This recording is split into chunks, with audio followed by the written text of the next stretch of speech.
artists that get signed to artists that get budgets to artists that actually, you know, get promotional dollars, artists that actually get videos put behind it. That was a hell of a fight. It wasn't easy. We signed it like it's pretty much like a development deal. In '98, we put out our first project, Country Fried Cess. School, we had our own record store, so we were selling out the shop.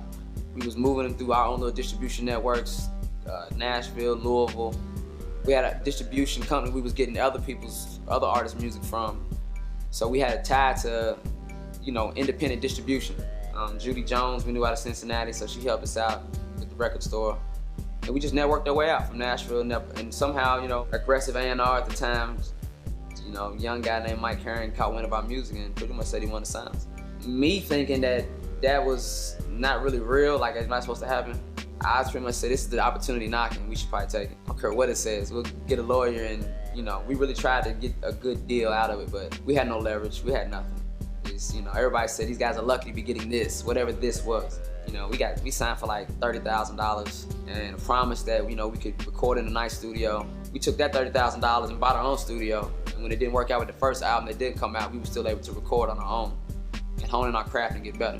And we came back to them with more records, and we just kept, you know, making records and getting better. And we finally got to the point where we had a real lawyer look at it. And I tell you, the craziest shit is our lawyer that looked at it and told us we had the shittiest deal in the history of what he saw is now the mayor of Atlanta.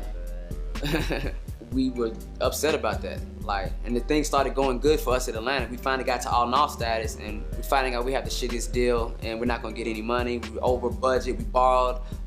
The royalty rate is minuscule. We're not gonna get what we're supposed to get back. You know, it's pretty much everything was double charged. Shit was, expenses were written off for other artists on our shit. It was just bad, man. And we was just so frustrated with how the system fucked us because we thought we were doing it better. But one thing we did have was we had our publishing. We kept our publishing. They didn't take that from us.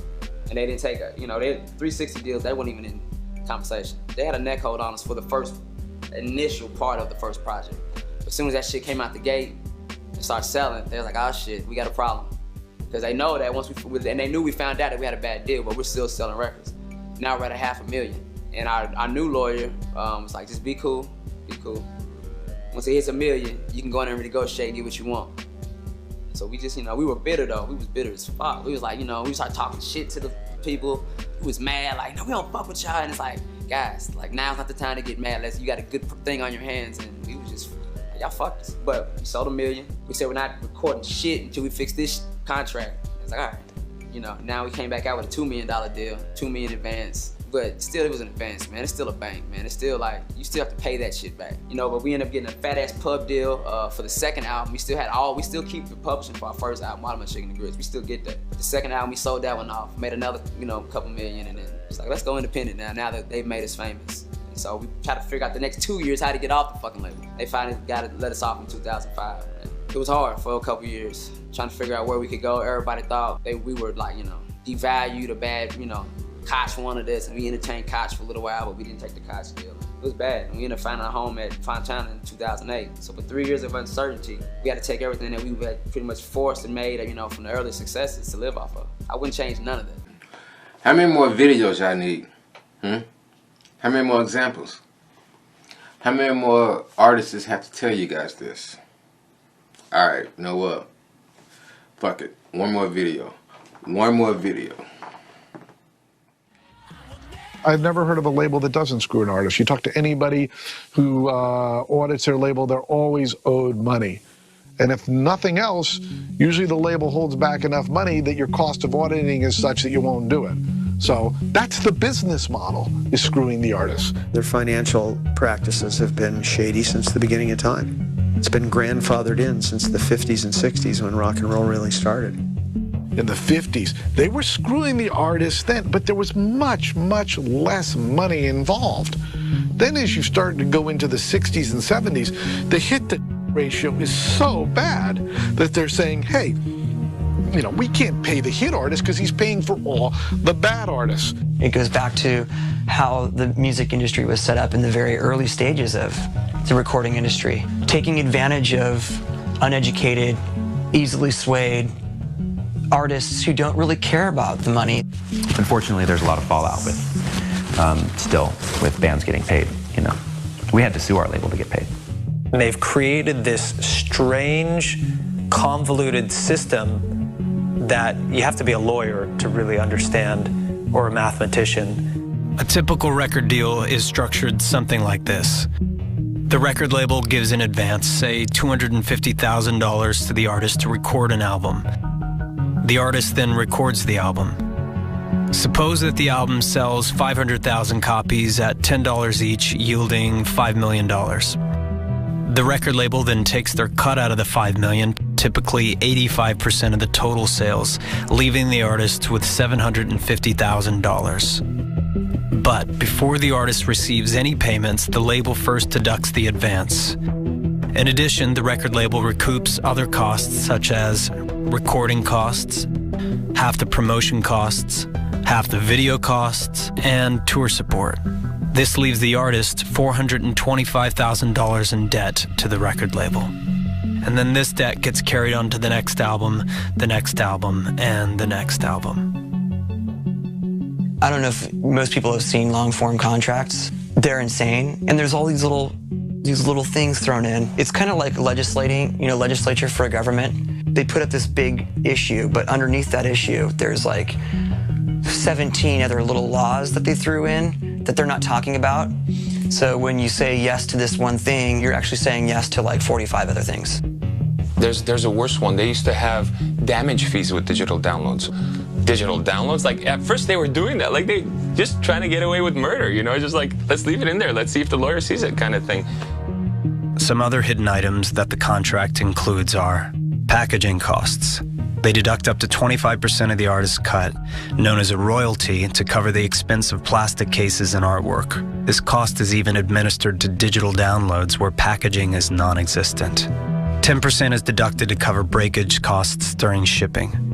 This started in the vinyl era, continued when CDs replaced vinyl, and still applies today with digital downloads. The 10% free goods deduction is an antiquated system where retailers purchase 100 albums but are given an additional 10 albums at no charge. Since the artist is only paid on albums sold, they are not compensated for those free albums. This deduction still continues even in a digitally dominated market.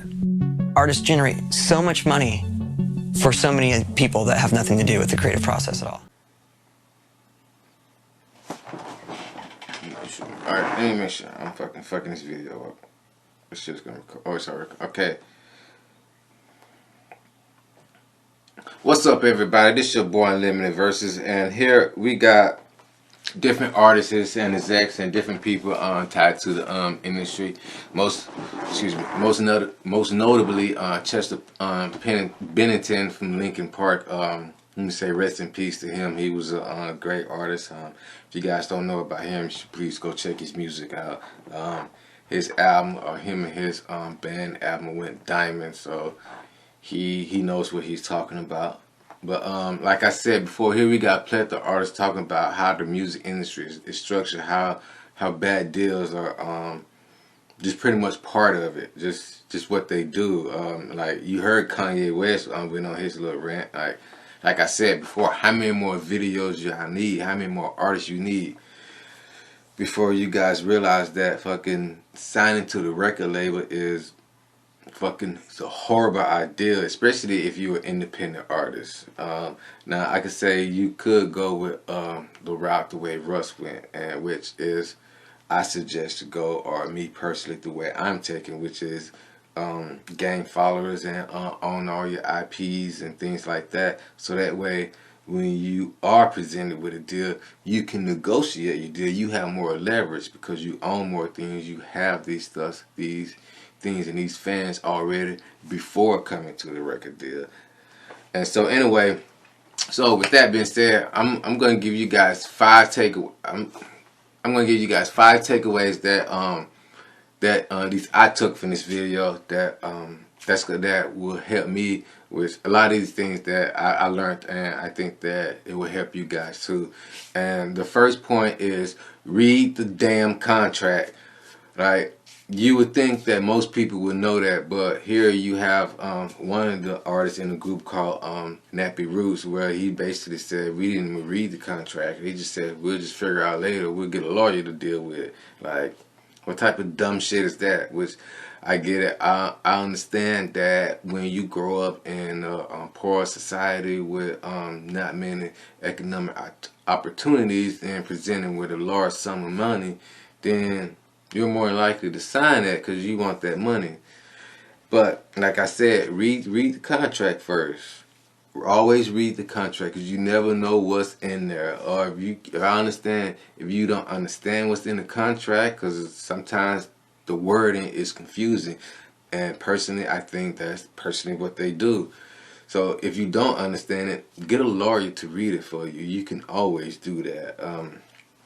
Also, point number 2 is if you do decide to sign to a record label and get a contract, and you're probably going to get an advancement. When you do, buy a recording studio. Buy a top-notch. Buy something where you can record. You heard what he said. The first thing he did was buy a recording studio. I would say that probably saved them. That saved their career. That saved their livelihood. That saved their mental capacity. Like buying a recording studio so that way you can be able to make music on your own time and your own terms is essential to being an artist. That is, like, I would say probably like I would say that was the first thing I would do as soon as I get an advancement deal. Even if I even don't own my own house or living in a studio apartment or whatever, I'm getting a studio. Even if I have to drive to it, it's like a building that I bought. That's what I'm doing. I'm buying a recording studio. Anyway, shoot me. Now, point number 3 is maintain your publishings. You heard what he said. He did the publishing deal, and that allowed them to have more leverage when he negotiate. I think maybe probably in the future I do a video on publishing and go more into details into about publishing and things like that. But you hear a lot of people talking about selling their soul and things like that. Me, I've always, at least recently, I've just equated that to your publishings. I take it as, me personally, I put my heart and soul into the music and things, into the beats I make, to the video I make, or whatever I do, or the, I don't have it in the background, the artwork that I do, and then to sell the rights away is that's selling a piece of you that now you losing out on income. That is, and that's you setting your family back. You going back to the curse of poverty, back where you came from. So now you're going back past step 1, because now you in a hole. So it's just like I said, maintain your publishing. Now I understand, say, if you want to do a deal, then you can negotiate some of the rights away. Maybe do it where the deal is in your favor, maybe 60-65%, or even you can do it where they own your publishing for an amount of time where maybe they get the more, they get, or you get 40%, they get 60 for a time period, or however you want to do it. But like I said, if you own your publishing, then you can negotiate and you can shop out your music to other things. Remember, hip hop and selling records aren't the only way to do music. If you go on YouTube and you type in MacBook Pro commercials, pretty much any of them, and just watch the commercial and listen to that beat and tell me you don't feel like spitting bars on that. So anyway, and the 4th thing you can take from this, what I took for this, the label is designed to screw you over. That's what they do. They are designed to keep you in that circle of debt where you just keep having to pay it off. They purposely do that. It's not a coincidence. It's not an accident. It's by design. The system is not broken when the system is working the way they want it to work. It's broken for us, but for them, the system is working just fine. So, not only that, and the last point, and this is probably one of the most important points that I got, and it stuck out to me the most, is when he said the uneducated artists, the artists that don't care about their money, those are the primary targets. the artists that don't care to educate themselves about the business, the music business, their contract, their finances, their budgeting, things like that. Those are the primary target. Those are the ones that they want. Those are the ones they want. It's not that there are no shortage of smart rappers and artists. It's just that they are purposely not signing those artists. They're purposely weighing those down and not pushing those artists to the top. They're pushing the dumb ones that don't read the contract and things like that. So